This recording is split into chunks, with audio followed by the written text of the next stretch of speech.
কুমার ও কুন্তলাকে পালিয়ে যাওয়ার সময় যেভাবে হাতে নাতে ধরে ফেলল কৃষ্ণ, দীপা ও রূপা। হ্যাঁ বন্ধুরা, অনুরাগের ছোঁয়ার আগামী পর্বে এমনটাই ঘটতে চলেছে।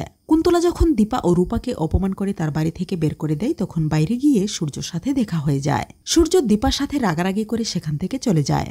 আর সবকিছুই আড়াল থেকে কৃষ্ণ দেখে ফেলে এবং দীপার কাছে এসে বলে, আন্টি আমার উপর একটু ভরসা করুন, আমি নিয়ে যাব আপনাদেরকে এ বাড়িতে। দীপা অবাক হয়ে কৃষ্ণকে বলে, তুমি আমাদের নিয়ে যাবে? কৃষ্ণ বলে, হ্যাঁ আন্টি, এ বাড়িতে যাওয়ার আমার অধিকার আছে। এই বলে কৃষ্ণ তার সমস্ত পরিচয় দিয়ে দেয় দীপার কাছে। আর দীপা রেগে গিয়ে কৃষ্ণর গালে চোর বসিয়ে দেয়। রূপা বলে, মা কৃষ্ণ আমাদের সাহায্য করতে চাইছে। তারপর কৃষ্ণ যখন তার জীবনের সমস্ত ঘটনা দীপার সাথে বলতে থাকে, তখন দীপা একটু স্বাভাবিক হয় এবং কৃষ্ণর সাথে কুন্তলার বাড়িতে প্রবেশ করে।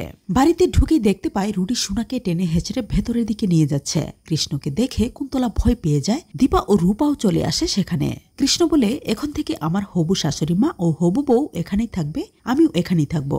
রুডি রেগে গিয়ে কৃষ্ণকে মারতে চাইলে কুন্তলা বাধা দেয়। তারপর রূপা ও দীপা একটি রুমে চলে আসে।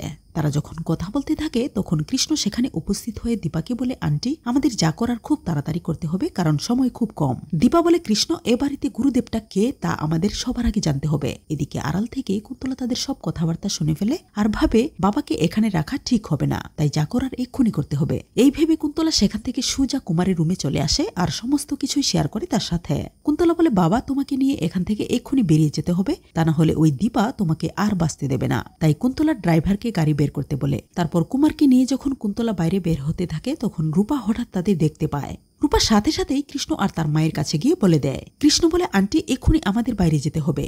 এই বলে একটা পিস্তল হাতে নিয়ে কৃষ্ণ দ্রুত বাইরে চলে আসে আর কুন্তলার গাড়ির সামনে গিয়ে দাঁড়ায়। সাথে সাথে দীপা ও রূপাও চলে আসে সেখানে। দীপা কুমারকে দেখেই চমকে উঠে আর কৃষ্ণকে বলে, কৃষ্ণ এই শয়তানটাকে কোনোভাবেই পালাতে দেয়া যাবে না। কৃষ্ণ বলে, চিন্তা করবেন না আন্টি, আমি আছি তো আপনাদের পাশে। তো বন্ধুরা, এভাবে যদি কৃষ্ণ সহায়তায় দীপা আসল রহস্যটা জেনে যায় আর সেই সাথে সোনা ও তাদের পরিবারের উপর থেকে কালো ছায়াটা দূর করতে পারে কৃষ্ণ, তাহলে কেমন লাগবে তোমাদের? জানিয়ে দাও কমেন্ট করে।